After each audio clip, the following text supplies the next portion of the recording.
आप देख रहे हो आजकल क्या क्या चल रहा है। आपको नहीं लगता और चीजों पे भी टैक्स लगना चाहिए?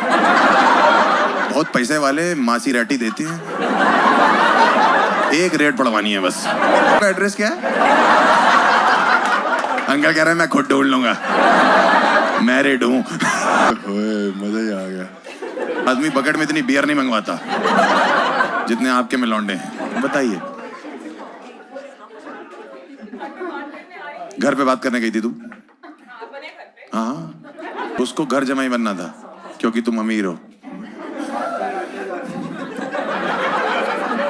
तुम इन तीनों से इकट्ठे शादी कर लो।